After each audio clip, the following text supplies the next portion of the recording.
What's up, fam? And welcome to episode 19 of BBI Talks. And I'm your professor, KARRIEMAH Lotus. I tell you, today, this is the platform in which Black business owners and leaders discuss issues that matter to us. So we're in for a treat, y'all. With so many Black-owned businesses being negatively impacted by the pandemic or pestilence, we have a beautiful couple who have a natural skincare brand that has indeed defied the odds. They have actually expanded their business. And so our topic today, science of scale, how to grow a Black business with owners of Herb and Eden, Mr. and Mrs. Quinton and Terran Lewis, y'all. BBI Talks. You know what it is. Let's go. We gotta bring businesses back. My business is black. My business is black as the universe. I know why they mad. They gotta react. Cause we're universal influencers. I can supply you the man. Get what I need out the land. The earth is the kingdom of God. Glad that I know where I am. We gotta bring businesses back. My business is black. My business is black as the universe. I know why they mad. They gotta react. Cause we're universal influencers. I can supply you the man. I can supply you the man. Get what I need out the land. Glad that I know where I am. All right, y'all. Herb and Eden. Yeah. That was a dope intro. I know, that was really nice. Oh, thank you. Look, it's my big brother, Uyaman. Check out his dope project. Y'all are streaming. All the streaming platforms, you can go ahead and get his new project. But he blessed us with a real dope track. I just want to say thank you so much, Mr. and Mrs. Quinton. Can I just call you Quinton and Terran? Is that all right? Sure, that. Yeah. All right. Thank you so much for joining us. Look, we got a lot to talk about today. I mean, a lot. But first and foremost, we want to ask you, how did Herb and Eden get started? And what is Herb and Eden? So Herb and Eden is an all-natural body care product company. We always say that our foundation is natural soaps. I pretty much got started in 2014 when I just had an interest for learning a skill. I just wanted to learn a very valuable skill. And I was just looking at a couple of things. I came across like candle making, jewelry making, and soap making for some reason just stuck out to me. And so I started making soap. And because we had a background with interning at an urban farm, and I just had a love for plants, a connection for plants. And I knew that when I created the soaps, my first batch that I ever created was actually like a lavender soap where I used like lavender essential oils and lavender herbs. And I was like, oh, wow, you can put plants into soap. And soap is something that we use every day.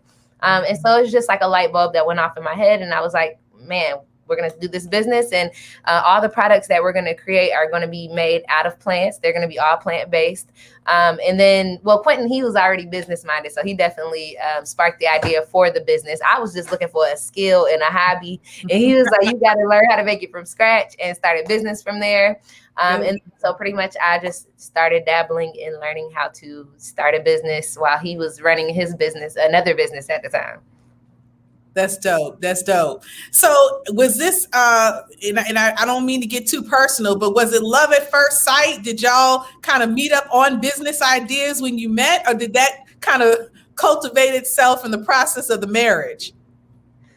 No, it wasn't love at first sight. For me, it was love at first sight. For him, it wasn't. Well, honestly, it wasn't. We were young. We were young. It wasn't love at first sight for me, but I always tell him there was this voice that was like, this is going to be your husband. So it wasn't like, oh my gosh, I love him automatically, but I did keep that in mind. Like, okay. We met in college. Yes, we were young. We were like 17. We were just about to turn 18. Yeah, about to turn 18. So we were young. We weren't even thinking about business at all. We were just trying to get through school. What were your majors? I was majoring in journalism, public relations with a minor in nonprofit. And I was majoring in exercise science. Oh, wow. Okay. Dope. Both of you. If you don't mind me asking, where'd y'all go to school? Georgia State.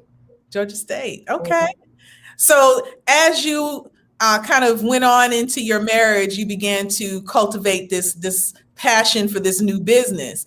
So what actually happened in your quest to grow your business? Like, did you meet any challenges when you first got started? You know, was it well received when you start rolling out your natural product brand? What was it like for you guys in the beginning?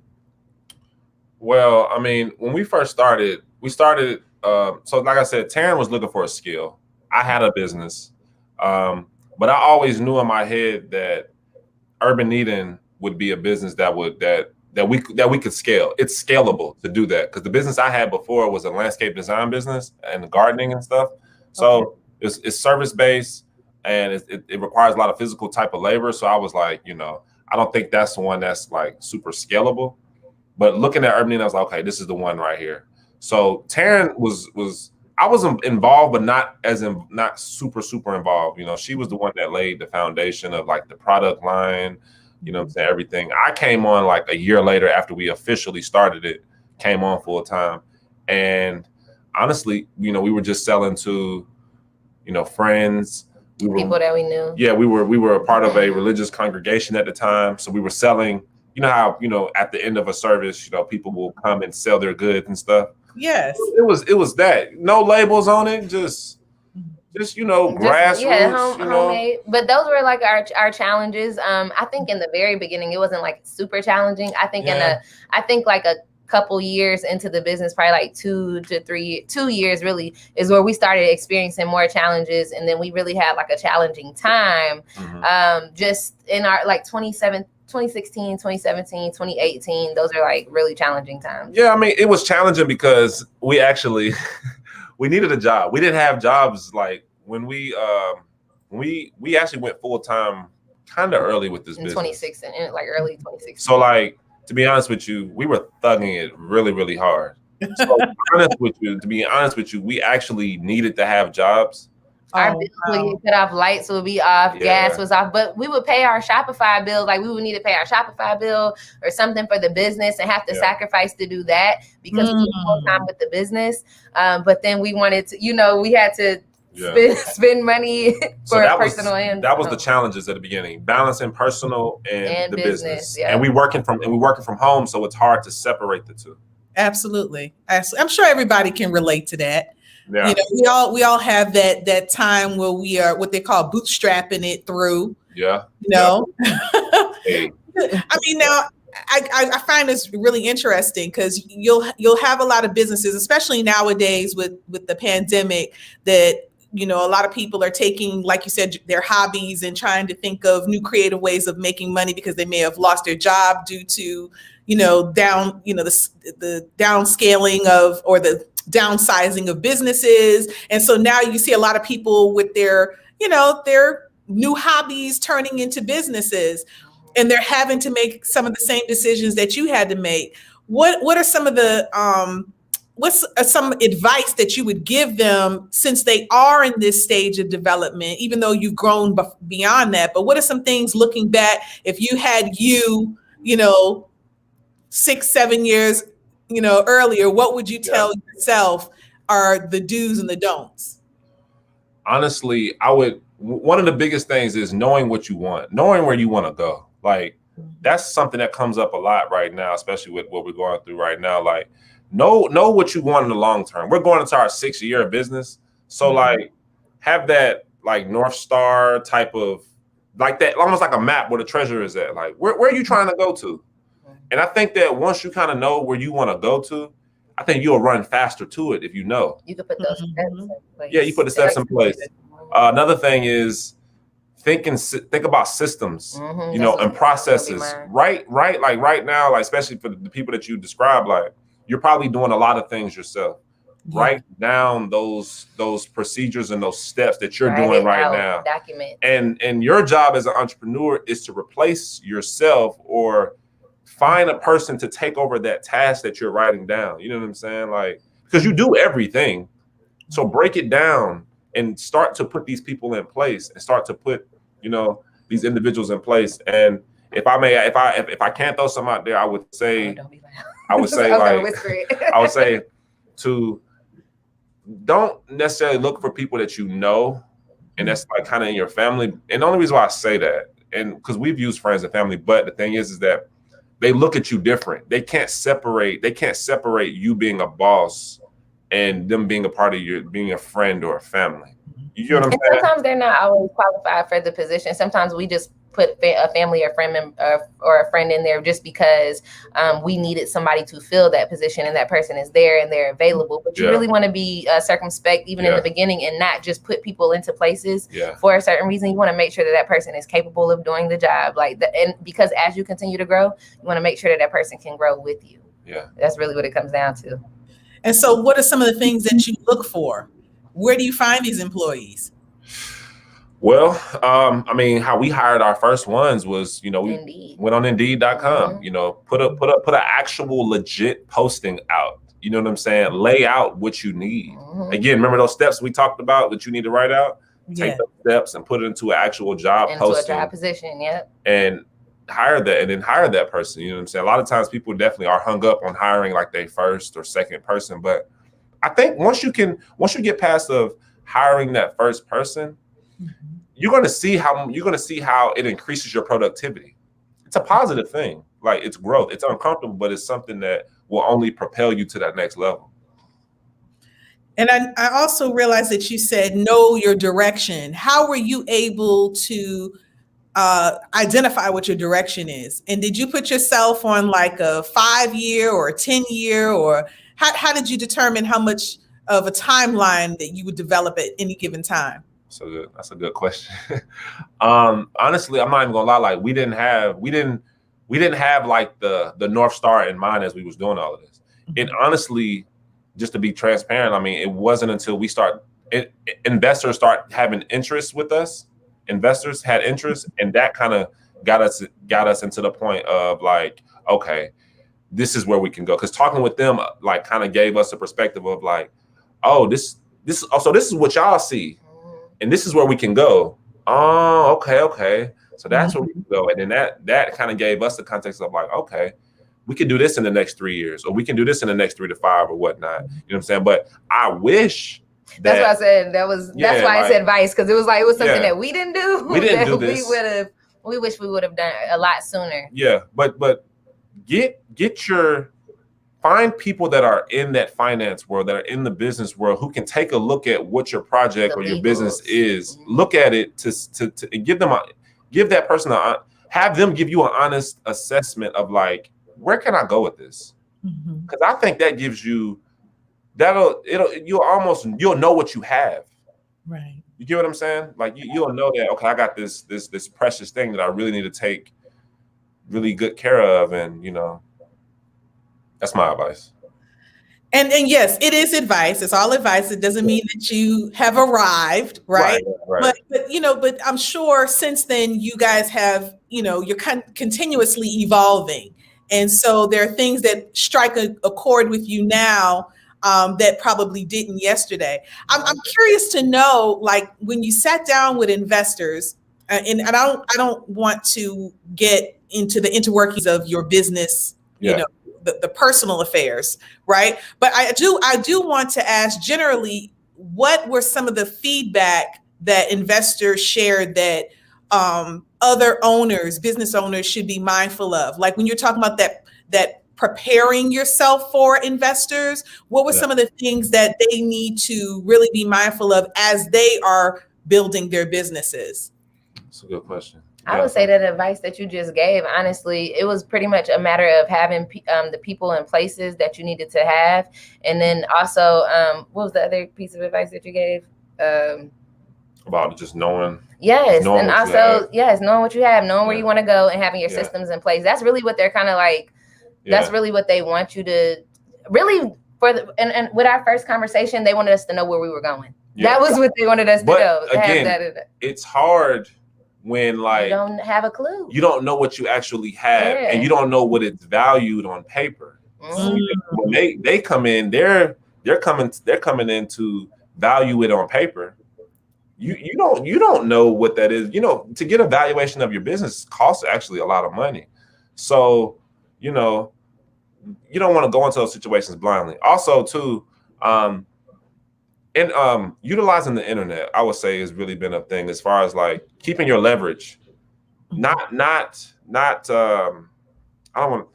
being too over leveraged into wholesale. stay direct to consumer. That gives you a lot of leverage. You know, that looks attractive. You know what I'm saying? Because I mean, just for us, we don't have any wholesale accounts, to be honest with you. We all direct to consumer, and that looked very attractive to them because they're looking at it like, wow, like they're doing all of this and have no wholesale accounts, and we can do this. We can come in and do this or whatnot. And we haven't did anything with them, but these are just, you know, seeing things through their lenses and just having the conversations with them really expose us to a lot. And you know, that is key. I think a lot of business owners that unfortunately did go under did have a lot of wholesale accounts in China, in India, in Brazil, and some of the other countries. And when we were put on straight up lockdown, or when the COVID cases began to, you know, get out of control in other countries and they were shutting down their own manufacturing production sites, you saw American businesses take a hit. Right. And so, but you know, it's interesting that you bring that up, because I think it's something that business owners need to be mindful of. Because even though, you know, we have the whole vaccine and all that kind of stuff, it does not mean we out of the woods. You can still get COVID. You can still have, you know, outbreak cases. I've even seen in some parts of the world where even Ebola is making a comeback. So I really love that you guys have taken such ownership of your production, of your product.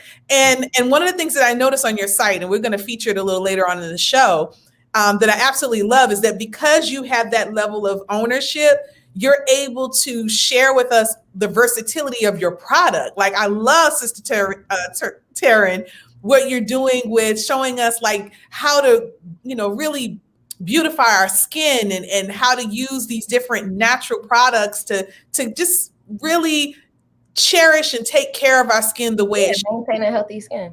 Absolutely. And we need that. If you wouldn't mind sharing some of the things that you learned as you were developing this product that was so beneficial for our skin in particular. So yeah, one of the first things that comes to mind is just a core value to Urban Eden, which is using plants in our products.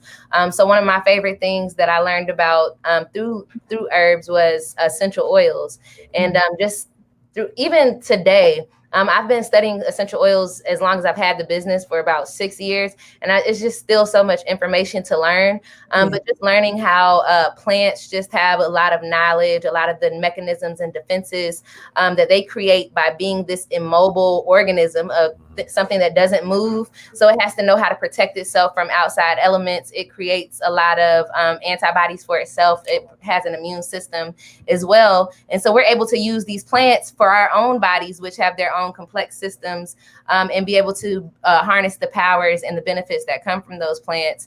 And the cool thing that I loved about it was that we can put this in soap. We all know that we should probably be taking like herbs every day, even with something like COVID going on right now. And a lot of people are looking to antiviral sources. They're looking for things that they can take daily to keep their immune systems up. And essential oils and even some of the herbs that we use, like in our soaps, have been known to help with various things like that. Like we use like neem and chlorella in our soaps, and chlorella is the pigment that actually makes plants green. So it has a lot of nutrients and a lot of minerals in it. Even some of our essential oils that we use, like tea tree essential oil, which is it's antibacterial, it's antimicrobial, it's anti-everything. So it's the biggest thing is that it's antiviral, which coronavirus is a virus. And so being able to use a soap every day that's helping to build up your immune system, helping your body to be able to combat things that we encounter daily, whether it be toxins, bacteria, or viruses, or just dirt in general. You know, our soaps are able to help us, and the soap is our basis. But then from learning about soap, I had to dive deeper into skincare. I had to dive deeper into what people of color are actually dealing with. What are some of our skin conditions that we're dealing with? Things like eczema, acne, hyperpigmentation, psoriasis, and how just using natural products can help to alleviate a lot of these issues and help our body to kind of just maintain its own health in a sense. So it's just an endless world. Like I said, I do like the research and development, and there's so much to research. I'm always learning about different ingredients. I'm always learning about like the most common things that our ancestors have been using for years to help heal the skin, and also learning about just internal working. So it's just so much. It's a whole world. It sure is. It sure is. It's a beautiful world. And I love, like, and I may be misidentifying this, so please correct me if I'm wrong, but it appears, like you said, you're with the research, the product development. Brother Quinton, you seem like you're more in the operations, the finance side of it. How do you both manage to maintain a good, healthy working relationship being a husband and wife? Because I think sometimes when we think about marriedpreneur, we think of it not working, always being around your spouse, but you seem like you have made it work. So what are some of the jewels that you can share with us as to how you're able to really propel this business and be a married couple?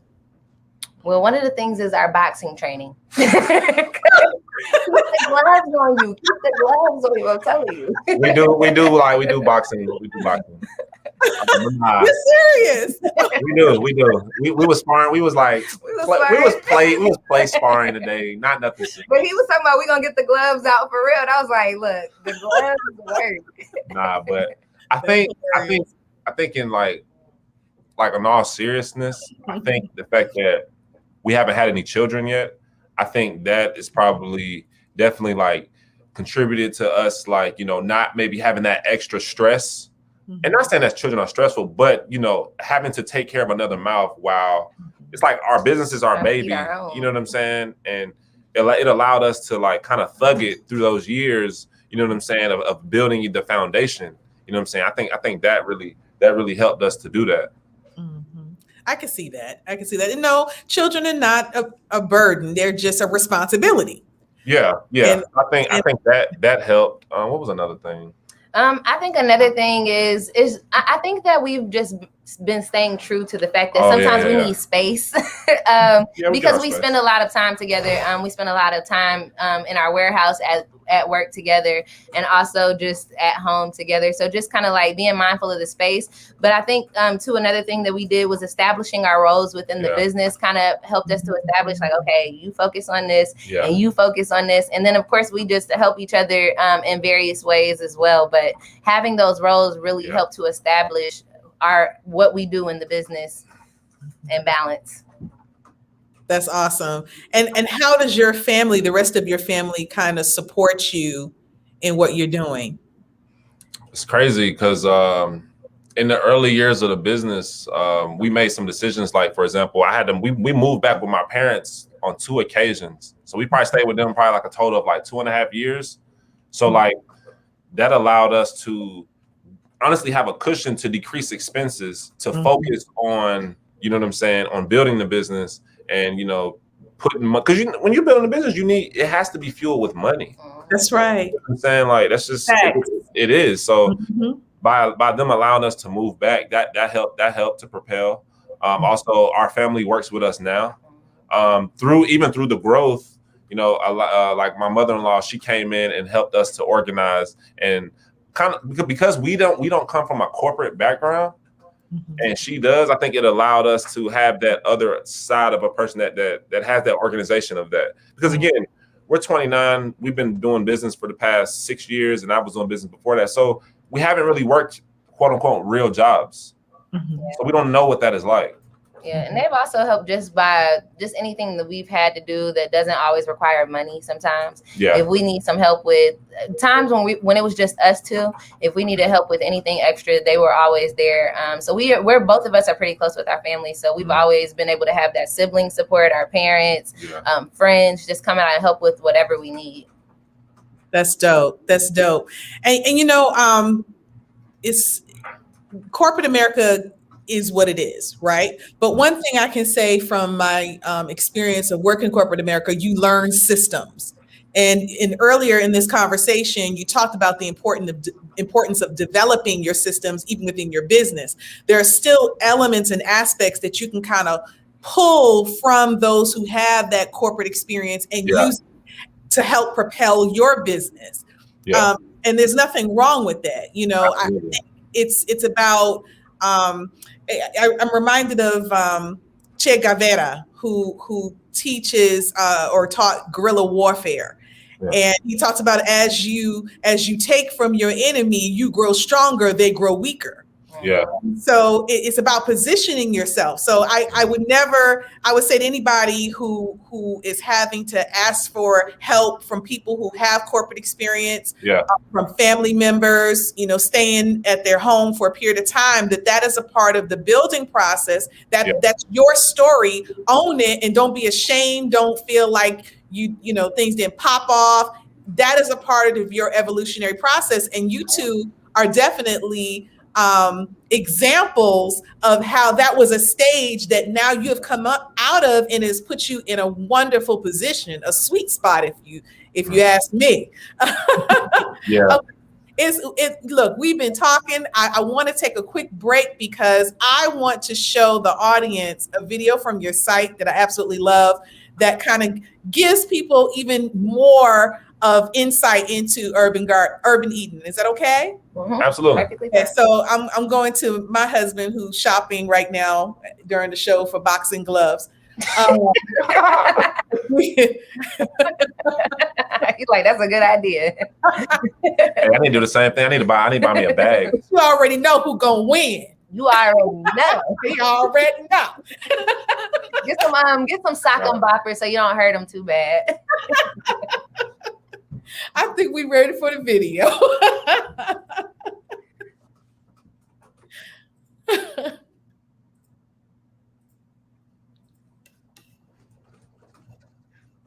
You take herbs and treat plants like they're not just medicine, but something that is daily throughout your life, then you won't have to just treat it just as medicine, because you'll just be incorporating these healthy healing habits into your life daily. When there is a pandemic or anything is going down, that you're kind of already just preparing yourself and keeping your body fortified. Stay ready so you don't got to get ready.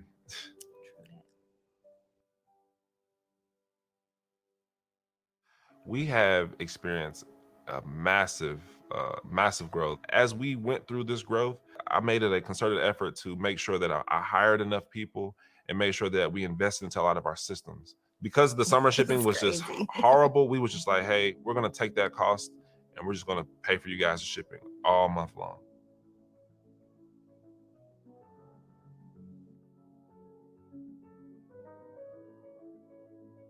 I think that we just really need to give a shout out to our customers. The support that we had from them was what really helped keep us anchored and rooted. That was huge. This is us getting orders out daily, and it's holiday time, so this is new. This is new, but this is still surreal every day. I can't believe that we be getting this many orders out. Okay? So our warehouse is currently 6,300 square feet. We currently employ about 35 employees right now. We had to learn so much about ourselves because just throughout the business, it's always been me and Quinton, and and we're married, so it's just been a matter of figuring out how to deal with us. Now we're figuring out how to deal with us and other people. We've had to learn how to step it up and just be more leaders and help to develop other people in their skills as well. In order to provide the best product and keep it quality as we continue to grow, I do have to continue to research and make sure that I'm coming correct with the ingredients that I'm putting into the product so that I'm continuing to help with skin health. Acne, eczema, psoriasis, hyperpigmentation, those are a lot of skin issues that a lot of us deal with. How do we continue to improve skin health with natural ingredients? That's my job, that's my role, and that's what makes me excited too. That's what I love. Our immune systems are under attack. So you want to keep your immune system built up. You want to make sure that you're doing things to take care of your body inside and on the outside. So even with being able to use a bar of soap that has tea tree or that has lemon eucalyptus in it, but then also you're breathing in the essential oil fumes when you're taking a steam shower. So this also helps to build up your immunity.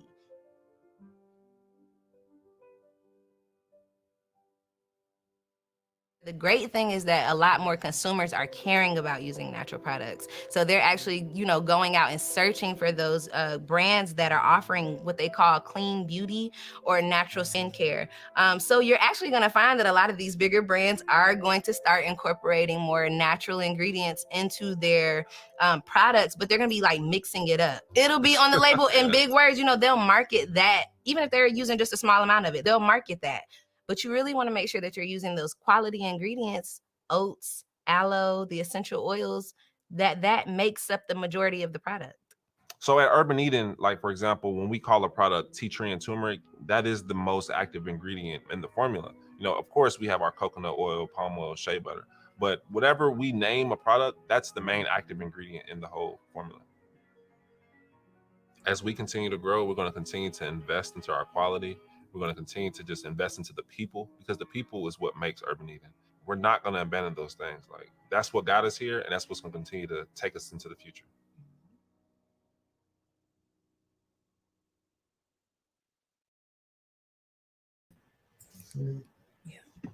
All right, we're back. Oh, that was beautiful, y'all. Absolutely beautiful. And I have some people trying to shout y'all out. Brother Basu Tenicio Cianima, he said, I'm very proud of you two, Terran and Quinton. Look, y'all get love. Yeah, y'all get love. Yeah, Tenicio's from our farmers market world. Yeah, that's my big brother. That's my big brother. I've known Brother Tenicio for many years when I used to work with Truly Living Well, and just, kind of, we have our own little urban agriculture. But it's all love. And I want to thank those of you who are on Instagram for watching today's edition of BBI Talks. We have a wonderful conversation that we are having with the owners of Herb in Eden. I want to thank those of you who are on YouTube Live as well as Facebook Live. Thank you for joining us today. If you have any questions, feel free to post your questions in that little comment section. And of course, don't forget to like and to share and put your little hearts and all that good stuff that we like to see, so we know that you're loving our show today.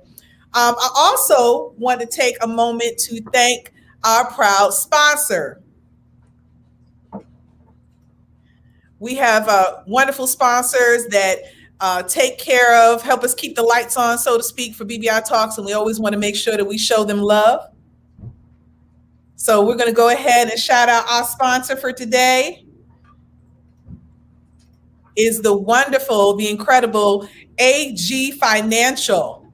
AG Financial is a full-service life insurance agency that represents multiple carriers, and they cover from the age of 1 to 85, regardless of any health conditions. And they also are able to write policies in all 50 states. You can contact them at their website, which is adgllc.org. Once again, adgllc.org. Or you can pick up the phone and give them a call at 404-561-7480. Once again, 404-561-7480. This show was brought to you by our proud sponsor, AG Financial. Thank you.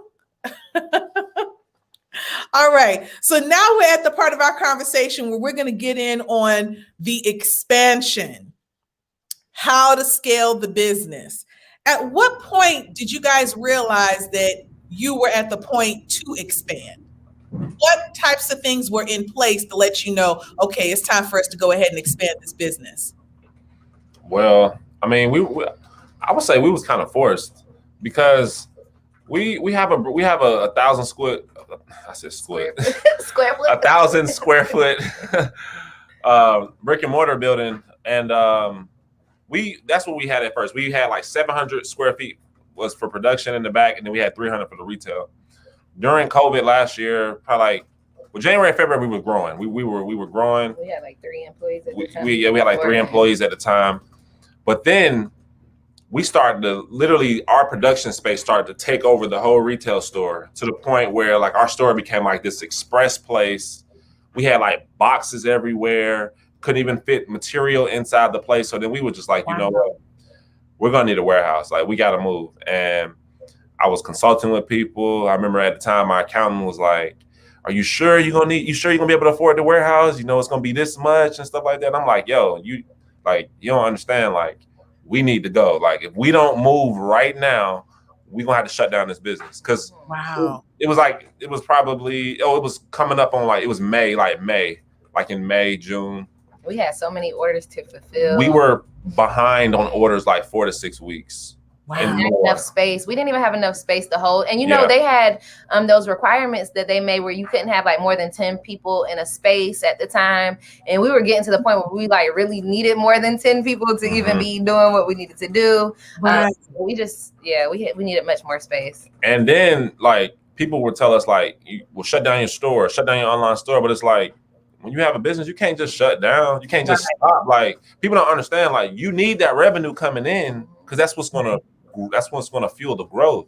So honestly, I just kept pushing the fulfillment time back. And at the most, I just said, hey, it's gonna take 4 to 6 weeks, if not longer. And we just kept that open, and that allowed us to fund everything, get the warehouse. We moved in the middle of the whole thing. We literally moved over the weekend, moved our production to the warehouse, and just began hiring. Just because we were underwater, we needed all these people. So that's kind of like how we knew. Wow.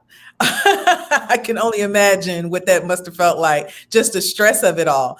I think sometimes when businesses are going through that level of transition, sometimes the thing that they forget to do is to remain in contact with their customers. And I love the fact that you made it a point to let customers know, hey, this is what's going on. This is where we are.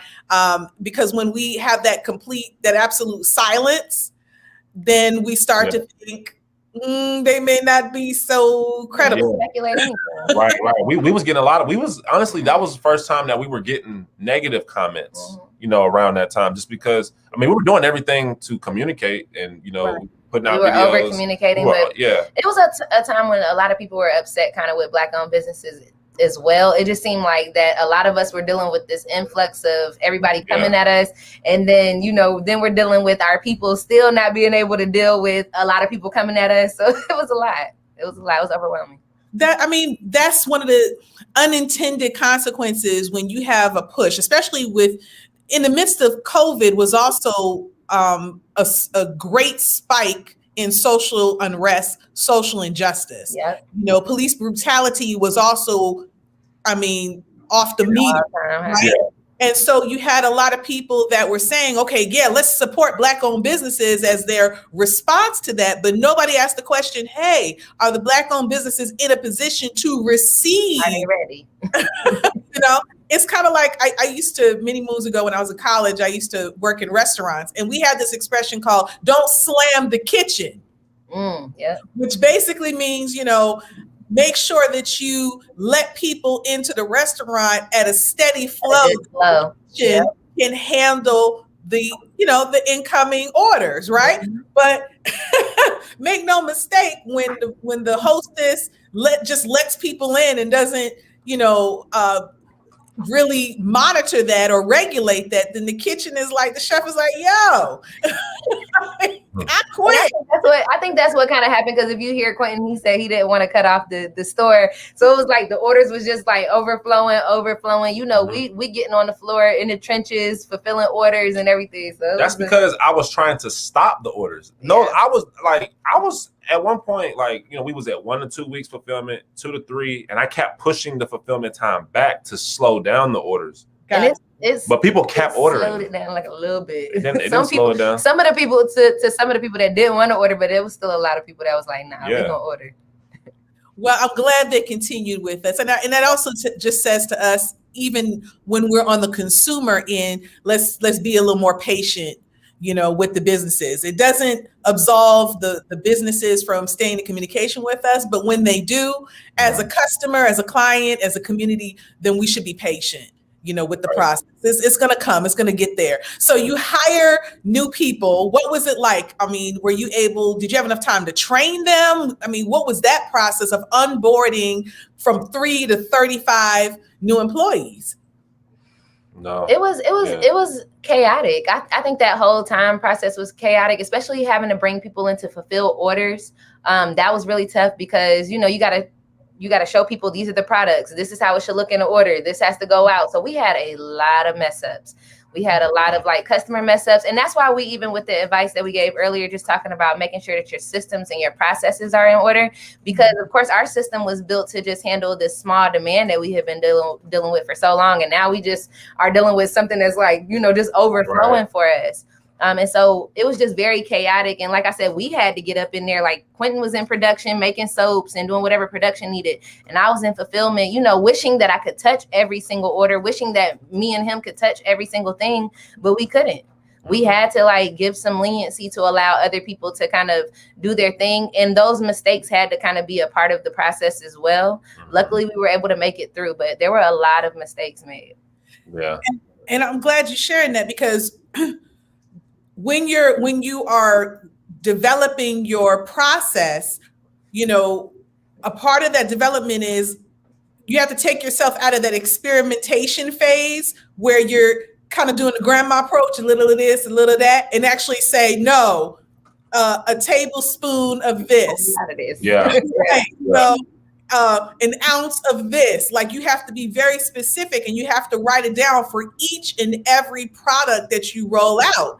And so my humble advice to those who maybe have a similar business, start out with just a few items first. Yeah. Maybe 3 products first, master that, systemize that before you move into something else. I think sometimes because we want to become what's what I'm looking for? Bigger than we want to go fast. Yeah, you want to go fast real quick. Yeah, you want to contort yourself to meet a demand. Yeah.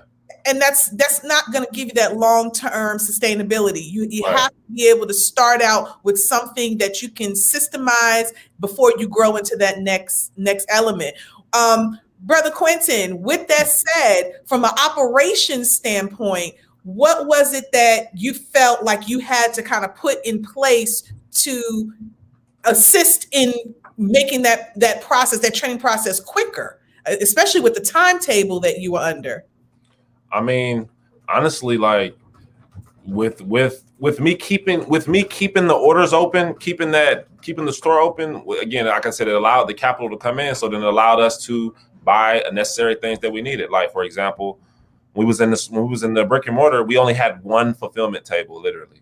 So then I eventually had to buy like 10 of them so that we can put out more orders at one time. Because again, we was only dealing with one table. So we would just fill up a table with orders, do that, you'd be good.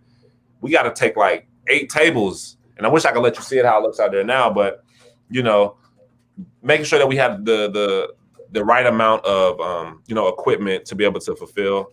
What else do we have? And just honestly, just training our people to be able to, because it's the thing.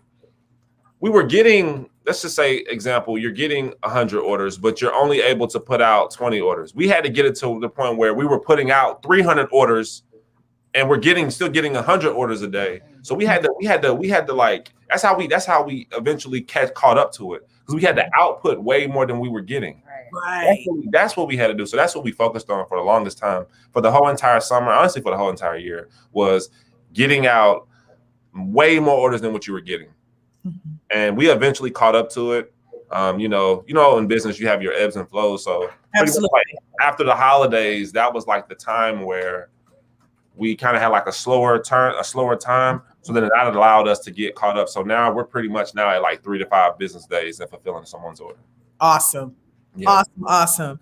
And I appreciate y'all really delving deep and sharing these things with us. Because I know sometimes, with everything being on social media, we want to present, and I'm not saying YouTube, but oftentimes we see people want to present this facade that, everything is, all crystal staircases. But when you're really building a business, like this is roll up your sleeve. Right. Let's get ready to It's rumble. not pretty.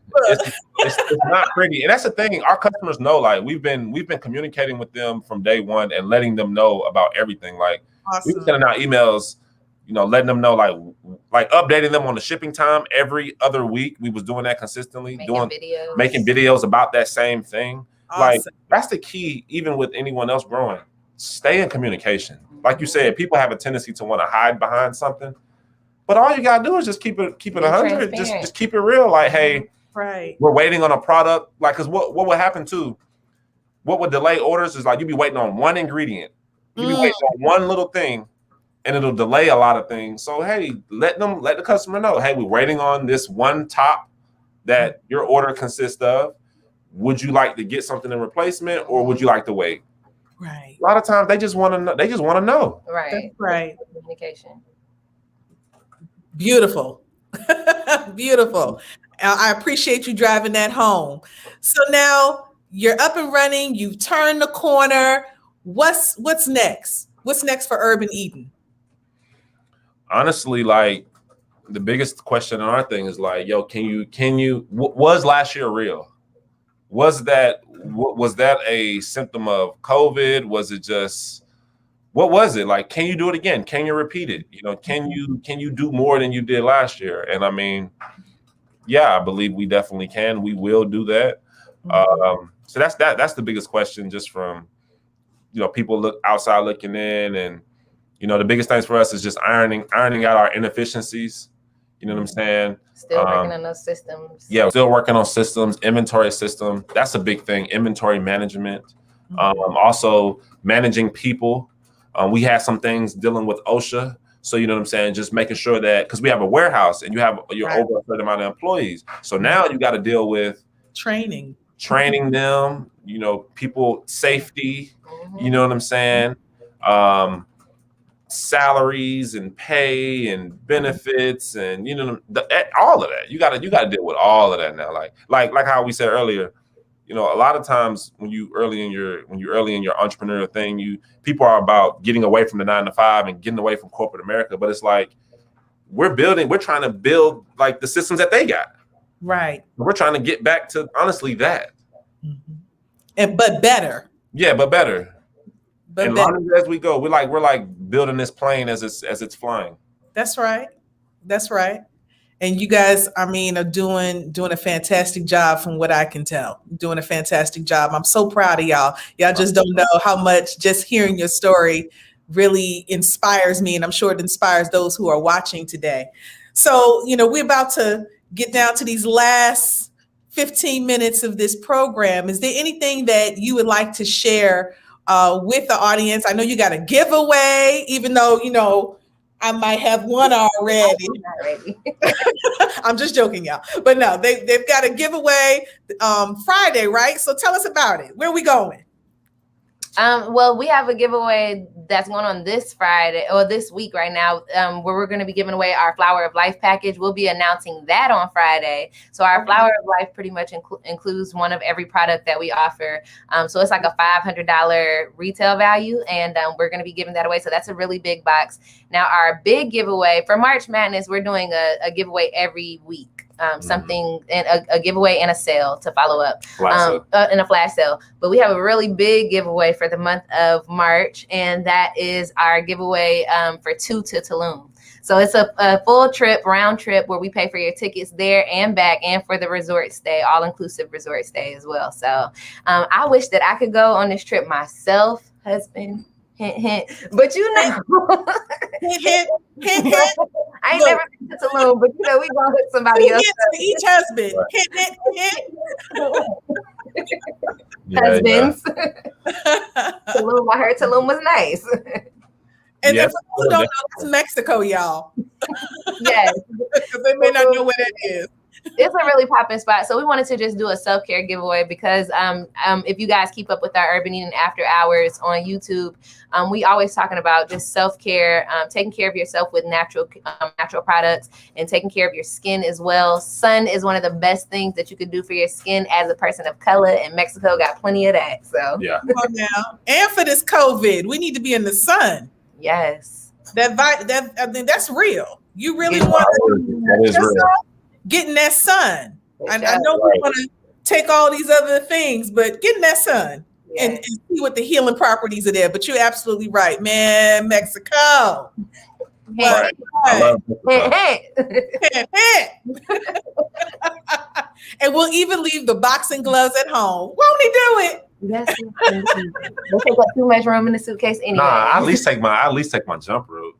Okay, well, if you want to work out, look, each his own. I will be laid out. I'm gonna eat and just be happy. That sounds like so much fun, man. Oh my goodness. So, okay, for those who would like to purchase their natural skincare products, where do they go?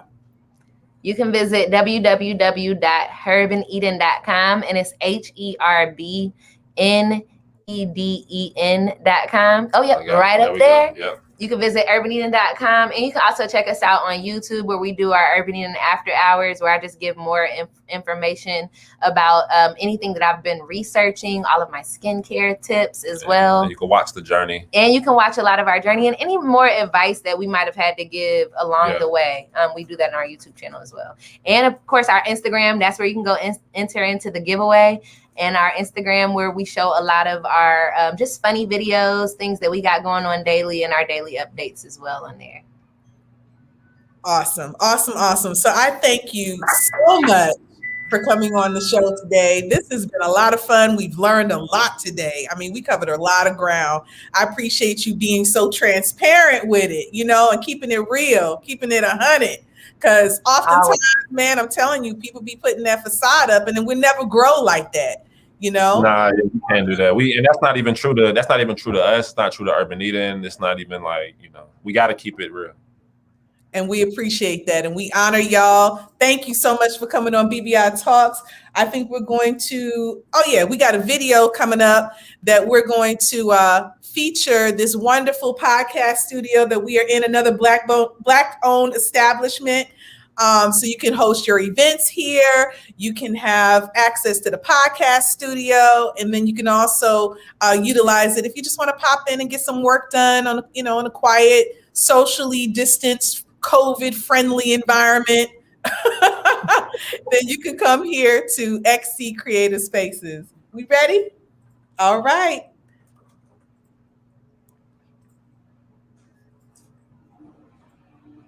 Look, we trying to work this out. Look, we just gonna smile to the video come up. Look, my husband working it out, and I'm so appreciative to him. He is just awesome. So I thank him for taking the time to work with a sister. All right, here we go.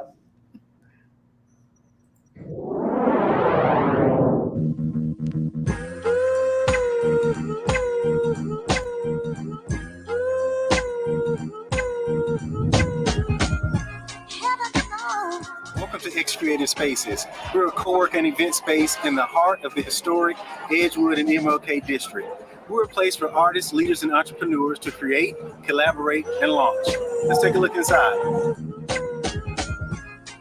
Yeah, X Creative Spaces was created with you in mind. Leaders, creatives need a place where they can be given permission and the tools to launch their creative ideas. And we believe everyone is an artist. Everyone has something beautiful they can bring and present to the world. And we're so excited to have this place just for you.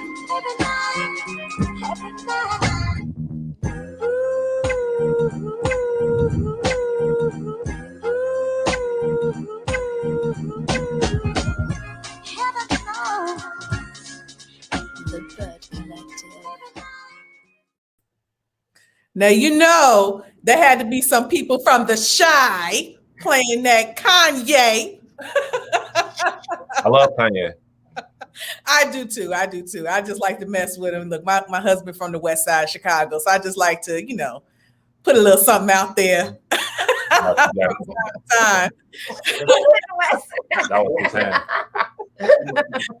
But thank you again. This is we're gonna bring this BBI Talks to a close.